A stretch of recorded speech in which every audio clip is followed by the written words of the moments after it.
Bonsoir à tous, merci de nous rejoindre pour ce Fait la veille. Ce soir, dans notre rendez-vous, nous parlerons éducation avec cette initiative pédagogique mise en place depuis 3 ans maintenant par Joseph Makoutou, proviseur du lycée de Wallis et Futuna.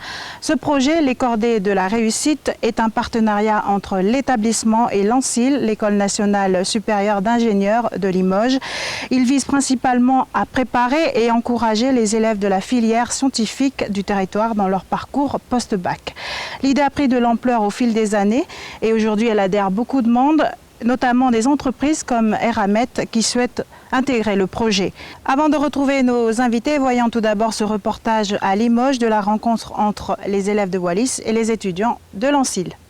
Entre Wallis et Futuna et Limoges, il n'y a pas seulement 17 000 km et 25 heures d'avion. Il y a surtout cette classe de première scientifique venue du seul lycée de l'archipel. Dans un premier temps, ce que vous allez faire, c'est la stériliser. Travaux pratiques de microbiologie, à la baguette, un professeur de l'école d'ingénieurs. Pour ces ados, c'est l'heure de réviser le b.a.-ba des sciences et de découvrir l'enseignement supérieur. C'est nouveau pour moi et j'ai un peu peur de manipuler ce genre de matériaux parce que c'est une première fois qu'on utilise des boîtes de pétri et tout. Là, je me familiarise avec le milieu.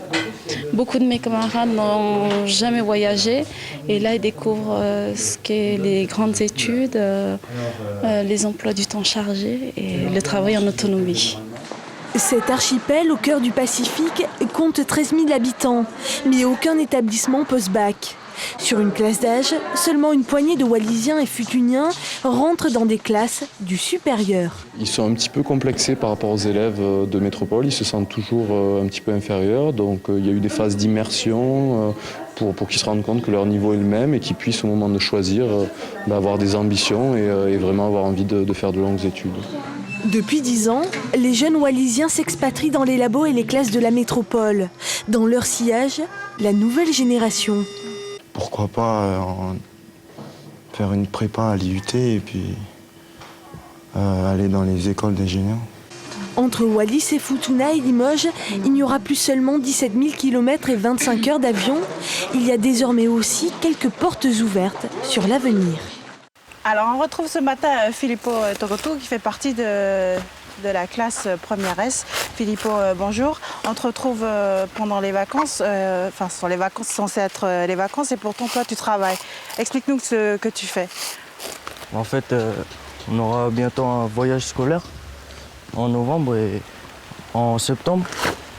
Et là je suis en train d'éplucher des cocos pour après aller vendre dans les maisons, afin de gagner des sous pour notre voyage. Alors tu fais ça depuis quand, Filippo ? Depuis la réunion des parents d'élèves où ils nous ont dit qu'on devait récolter 100 000 francs par élève. À présent, tu as réussi à gagner combien, à récolter combien ? Là, en ce moment, j'ai 67 000 francs. Et tu fais ça tout seul ou avec des camarades habituels ? On est 3 à moi à faire ça. En fait, c'est que entre élèves qu'on fait ça. Le professeur nous aide pas trop. C'est qu'entre élèves qu'on essaye de gagner des sous et tout. Là, on a décidé de faire des danses.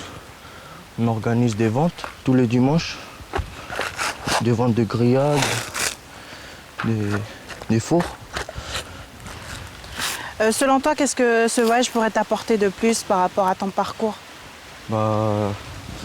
Ça me permet de voir les différentes ouvertures après le bac. Et puis de voir un peu l'ambiance de la vie là-bas, en France. Toi, tu connais déjà la France, tu as vécu quand même assez longtemps là-bas.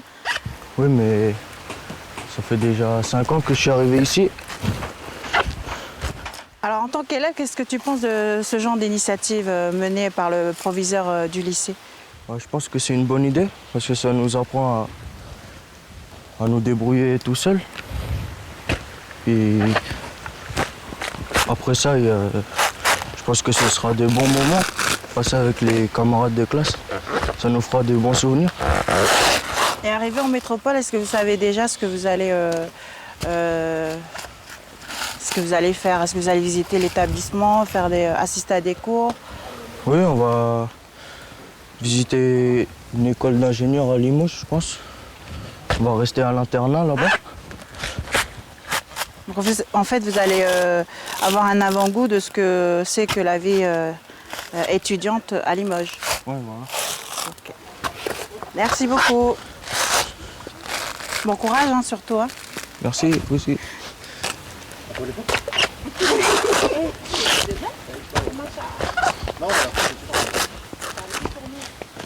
Otilone, bonjour.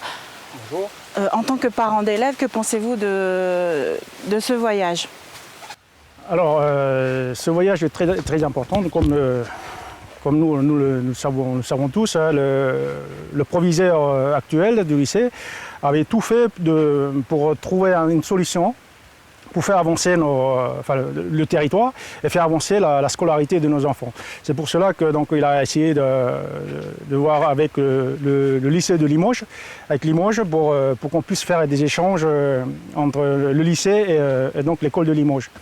Donc c'est très important. Pourquoi? Parce que c'est l'avenir de nos enfants. L'avenir de nos enfants, d'une part, c'est vrai que nos enfants, ils ont des projets.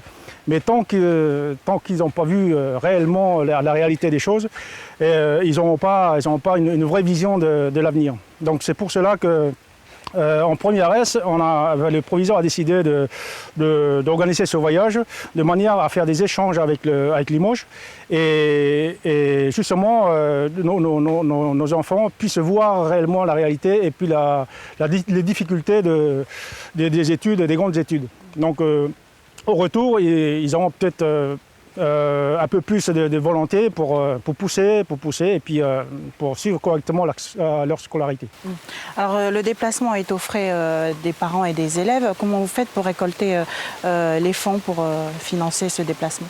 C'est vrai que c'est toujours l'éternel problème, donc les fonds pour ce genre d'organisation. Donc c'est pour ça que on a décidé les parents d'élèves de rechercher des fonds par différents moyens, notamment par la recherche de coco ou bien, c'est ce qu'en tout cas, ce que je fais avec mon petit groupe d'enfants, c'est qu'ils vont ramasser des cocos et essayer de les vendre. Ou bien il y a des maisons qui ont besoin d'être nettoyées, débroussées, et donc moyennant justement une petite pièce pour ces récoltes de fonds. On avait décidé de donner 30 000 francs par élève par mois. Je pense que c'est faisable. Et puis jusqu'au mois d'août, date à laquelle on pourra on mettra fin à cette récolte, puisqu'on a des billets d'avion, on a tout ça organisé.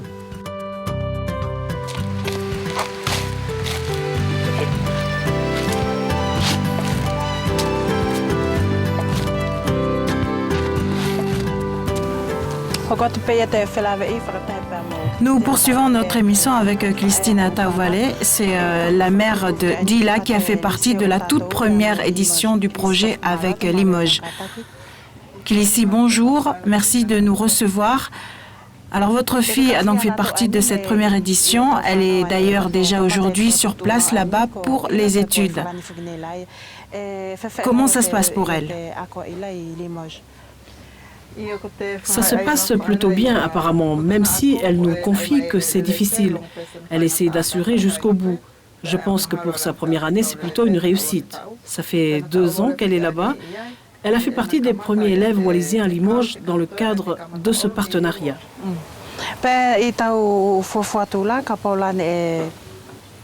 Et si votre fille était partie en métropole pour les études, mais en dehors de ce partenariat justement, selon vous, est-ce que ça aurait été la même chose?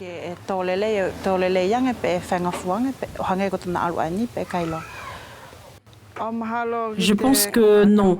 C'est plutôt une belle opportunité dont elle a bénéficié, parce que ça nous a fait, à nos parents, des soucis en moins à gérer. Nous n'avons pas eu à lui chercher un établissement, ni de logement, car l'ENSIL a tout pris en charge pour le semestre. Ce n'est que lorsqu'elle a vraiment commencé la première année que nous avons payé l'inscription, le logement elle l'avait déjà.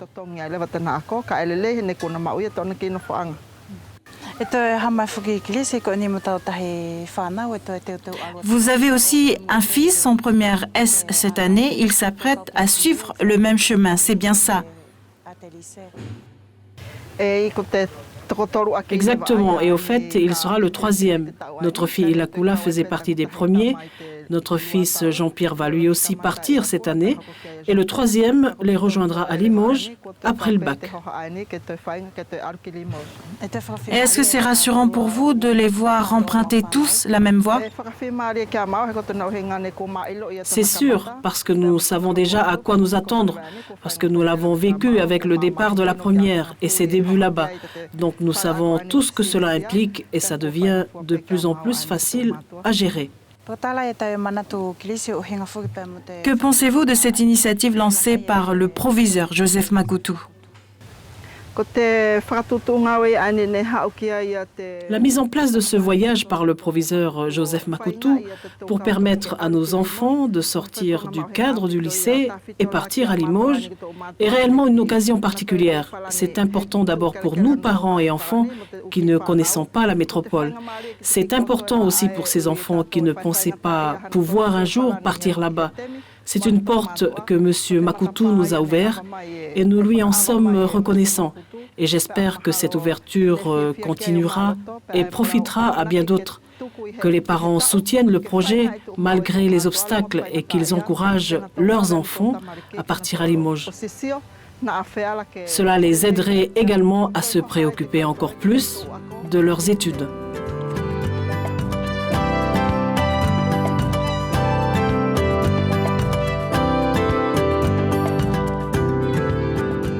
Donc là, nous allons vers le bâtiment d'enseignement général. Et c'est dans ces bâtiments d'enseignement général qu'on concentre un grand nombre de matériels qui sont arrivés avec le conteneur du mois de juillet 2011. Si vous regardez en haut là-bas, vous voyez une sorte d'antenne. En fait, ce n'est pas une antenne que vous voyez là, même si on a les deux boîtes lors de mini-G qui ont été placées par les services de poste et de télécommunications. Mais le point qui est le plus haut, là, c'est un capteur à effet ultrasonique. Ces capteurs, il nous permet de mesurer la vitesse et l'orientation du vent ici à Wallis, ainsi que le taux d'hygrométrie. C'est un capteur très cher que l'équipe de l'ENSIL nous avait donné. Et donc ces capteurs nous permettent de faire des mesures que nous renvoyons par Internet vers le site de mesures physiques à Limoges. Et lorsque nous aurons fait une série de mesures durant 1 ou 2 ans, peut-être que nous allons pouvoir comparer ces mesures avec ce que donne Météo France. Vous avez aussi ici ce qui permet, dans cette salle de sciences de la vie et de la terre, que les élèves puissent faire des expériences dans ce domaine-là. Donc vous avez par exemple là, dans ce carton, des équipements que quelqu'un comme Atoloto dans l'environnement aurait besoin. Ce sont des unités donc, de mesure de pH hein, et qui permettent, donc, voilà. Ça, ce sont des équipements qu'on peut donner par exemple ou prêter au collège. Les élèves peuvent aller sur le terrain, faire des expériences et puis découvrir ce que c'est que l'eau salée, l'eau potable, enfin l'eau douce. Vous avez dans les expériences de la physique, pouvoir mesurer, ce sont des voilà, c'est ce qu'on appelle.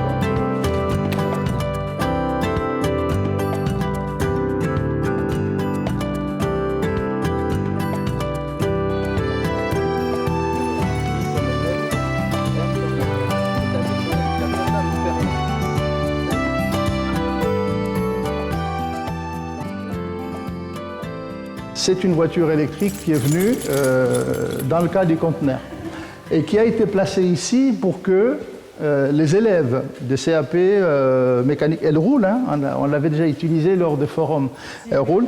Donc les élèves de CAP mécanique auto et ceux de structure métallique puissent adapter les panneaux solaires qu'il y a ici de façon à ce que sa recharge se fasse automatiquement, hein, ça soit autonome. Donc, il y a des câbles qui récupèrent, vous voyez ici, là, à des câbles donc électriques qui récupèrent l'énergie électrique de l'éolienne. On a creusé donc des tuyauteries, on a travaillé quand même en accord avec une entreprise professionnelle comme, on peut citer les noms, c'est pas un problème, qui est un électricien du coin, TW, et donc avec qui on a fait passer les câbles électriques qui vont jusque là. Et après on récupère, vous avez vu, tous les panneaux, on récupère toute l'énergie des panneaux qu'on amène vers le câble que vous voyez entrer dans le mur là-bas. Et dans ce mur, à côté de la salle où on avait, il y a un petit local, mais je n'ai pas la clé, où il y a des batteries et où il y a l'onduleur. Voilà. Il y a un système donc de transformation d'énergie continue en énergie alternative. Pourquoi on l'avait mis à même le sol? C'est pour les apprentissages. Après, le deuxième jeu, c'était de dire si on peut mettre les panneaux en hauteur, cette fois-ci, n'est récupéré que l'énergie. Alors que là, c'est éventuellement... Et donc, ce sont les connectiques là dont je vous parlais, c'est-à-dire avec le taux d'hygrométrie qu'il y a, le sel qu'il y a donc dans notre territoire, nous avons vu que d'ici 3 ou 4 ans, les panneaux qui sont ici à Wallis auront des petits problèmes liés aux connecteurs. Hein. Ça, c'est une courbe de prévision qu'on appelle la courbe de Weibull, qui est une courbe de maintenance de prévision, qui anticipe pour dire, tiens, compte tenu des conditions, eh bien, dans peu de temps, on va avoir des problèmes de maintenance à y faire. C'est pour ça qu'on le met à la disposition des élèves, des ordinateurs pour l'informatique. Donc, ce qui manque dans ces listes... Depuis... Oui, ça change encore. Oui. Donc, voilà le mot qui est plus avec le bon. D'accord. Le clavier et la centrale. Voilà tout ce mobilier qui est là-bas. Alors, vous êtes maintenant à la tête de cet établissement depuis quelques années. Et depuis que vous êtes là, vous avez, parmi vos priorités, vous avez mis en avant les projets avec les établissements à l'extérieur. Pourquoi? Alors, le projet avec les établissements à l'extérieur, notamment avec d'abord la zone du Pacifique, hein, Fidji, Nouméa, et puis Limoges, dans le cadre de l'enseignement général, ça a été de faire en sorte que nos élèves sortent, pour mieux, bien évidemment, d'une part, comprendre ce que c'est qu'être français lorsqu'on est à l'extérieur, ce que c'est qu'être français de l'extérieur de la zone métropole lorsqu'on se retrouve en métropole dans son propre pays, et en même temps aussi de permettre, en ce qui concerne les Limoges, la possibilité de mettre en place la notion de la vocation scientifique et technologique. Quand je suis arrivé en 2010, il y avait ici, en classe de terminale, à peine un demi-groupe, c'est-à-dire autour de 12 à 13 élèves pour la valeur scientifique. Et donc à partir de là, je me suis dit que la difficulté qu'avait la métropole de pousser les jeunes dans l'enseignement scientifique et technologique se retrouvait aussi à Wallis. Et donc on a essayé de faire en sorte que des partenaires donc, qui nous soutiennent, c'est-à-dire l'École nationale supérieure d'ingénieurs de Limoges, l'IUT dans sa version donc mesures physiques, et bien sûr l'ensemble de l'Université de Limoges et bien évidemment les partenaires aussi de la région du Limousin, pour qu'on puisse pousser nos élèves à cette valorisation, à cette innovation et avoir un peu plus d'ambition. C'est ce qu'on a réussi à faire, puisqu'à la rentrée aujourd'hui de 2014, là, au mois de février, nous avons 32 élèves en première S. Donc ça veut dire quand même que d'une part, la filière scientifique est mieux perçue, mais aussi ce que nous faisons expérimentalement a vocation à s'étendre vers d'autres filières aussi. Maintenant, en ce qui concerne la partie professionnelle, la mise en valeur des élèves dans la partie professionnelle, c'est l'ouverture vers Fidji, puisque nous pensions que nous voulions donner un cachet spécifique à nos filières professionnelles, notamment dans le domaine du commerce. Découvrir un État qui est donc le hub du Pacifique, mais en même temps aussi montrer que nous jouons notre rôle au niveau donc, de l'intégration de la zone Pacifique Sud. Alors, dites-nous un petit mot, monsieur le proviseur, sur la cordée de la réussite. Alors la cordée de la réussite, comme l'expression le dit, c'est la possibilité de tendre la main et puis de la recevoir aussi. En ce qui concerne la cordée de la réussite sur Limoges, nous avons souhaité que les élèves qui étaient en Bac plus 4, c'est-à-dire en deuxième année d'école d'ingénieur, puissent tendre la main aux élèves qui étaient en première année. Pourquoi ces choix? Parce que d'une part, les élèves qui sont en première année sont à l'année avant le baccalauréat, Et les élèves qui sont en deuxième année de l'École nationale supérieure d'ingénieurs, c'est-à-dire Bac plus 4, sont l'année avant la fin du cycle. Mais cette cordée donc, a permis de donner de l'ambition par les exemples, par le modèle. Il y a des jeunes qui ont découvert qu'ils avaient un potentiel à l'état actuel supérieur à ceux qui étaient en école d'ingénieur. Donc on voit poindre à ce moment-là la motivation. Mais en même temps, l'idée aussi d'accorder, c'est qu'on puisse donner des informations suffisamment claires pour que parfois le choix puisse infirmer. Et lorsque le jeune infirme son choix, c'est aussi positif. C'est-à-dire que là, nous avons compris que la voie qu'il cherche n'est pas forcément celle-là et qu'on peut lui trouver une autre voie. Mais l'accordée, elle se donne aussi dans l'autre sens, c'est-à-dire que les élèves de première S, lorsqu'ils vont à Limoges, vont avoir l'obligation de suivre des expériences dans les écoles d'ingénieurs, dans les laboratoires de haut niveau de recherche et apporter ces expériences ici pour aussi les transmettre aux élèves des collèges et des écoles primaires. C'est ça. C'est une chaîne donc, qui se met en place et qui réussit très très bien. D'ailleurs, nous invitons souvent les parents quand ils peuvent de venir voir parce que c'est vraiment très intéressant et à partir de là, nous avons vu quand même qu'il y avait de la vocation scientifique. Donc un grand nombre de projets menés à bien jusqu'à aujourd'hui. Comment le lycée supporte-t-il tous ces projets-là? Le lycée organise d'abord un planning prévisionnel de l'année, de façon à ce qu'on débatte avec les conseils pédagogiques, avec l'ensemble des partenaires, et puis on adopte notre planning prévisionnel au niveau du conseil d'administration. À partir du moment où il est adopté, on sait clairement comment est-ce que les choses peuvent se mettre en place. En même temps, donc, nos partenaires le savent, puisqu'on le communique aussi à tous nos partenaires.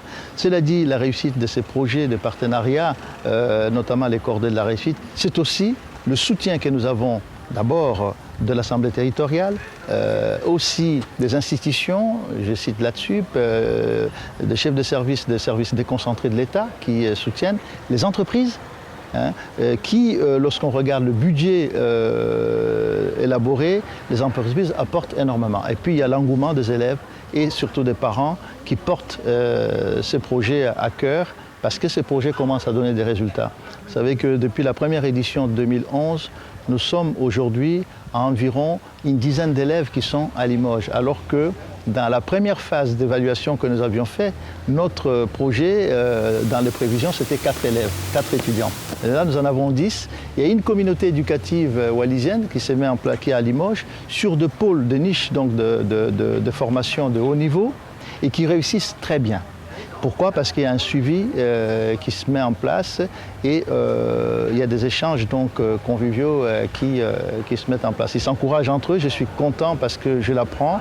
Et puis il y a une mention spéciale que systématiquement je reçois à la fois de mon collègue Patrick Leprat, directeur de l'école d'ingénieurs, ou avec Pascal Abria, donc responsable du département des mesures physiques. Les enfants, Joseph, dites à leurs parents, vous avez des enfants qui sont très bien élevés. Et ça, c'est un hommage, c'est quelque chose qui va aussi être porté. Ça veut dire qu'à tout moment, ces cordées ne sont pas qu'un lieu où les élèves de Wallis réceptionnent quelque chose, mais les élèves de Wallis apportent aussi la dimension du patrimoine de Wallis et Futuna, qui intègre bien évidemment le patrimoine national. Alors vous allez bientôt partir malheureusement. Est-ce que ces projets vont être pérennisés dans ce lycée? Alors j'ai l'espoir que ces projets vont être pérennisés dans la mesure où j'ai eu la chance, parce que vous savez que pour la mutation, il faut qu'un poste soit libre et soit disponible dans la mutation des chefs d'établissement. J'arrive donc sur l'Académie de Limoges, dans la ville de Limoges même, à peine, même pas 1 kilomètre de l'ENSIL. Donc vous voyez que les élèves, ce lien avec, tout à fait, voilà, nous préparons l'édition 2014 là en ce moment et je serai là au mois de septembre pour les recevoir avec tous les autres partenaires dans mon nouveau lycée qui est le lycée Maurice Bastier, qui est un lycée qui a une orientation technologique et scientifique dans le domaine de l'infographisme. Avant de partir, monsieur le proviseur, si on vous donnait un sujet d'examen comme thème Wallis, sujet d'étude, qu'est-ce que cela vous inspire? Cela m'inspire d'abord certains thèmes qui ont été développés mercredi dernier. Cela m'inspire pour Wallis le thème de la liberté, contrairement à ce qu'on peut penser. Cela m'inspire le thème de l'égalité. Et cela m'inspire le thème de la fraternité, au sens de la fraternité et de la solidarité, où Wallis a peut-être sûrement sur ce troisième point quelque chose à partager avec toute la France et le monde, puisque je n'ai jamais vu un manque de solidarité ici. Et c'est, à mon sens, un des points qui manque aujourd'hui dans les capitales occidentales et dans le monde. Monsieur le proviseur, merci infiniment de nous avoir accordé un peu de votre temps. C'est moi qui vous remercie. Merci beaucoup, Malia. Voilà pour ce Fait la veille. Merci au proviseur Joseph Makoutou et à tous nos invités d'y avoir participé. Merci à vous de votre fidélité. On se retrouve samedi prochain pour un autre thème. Excellente soirée sur Première. Au revoir.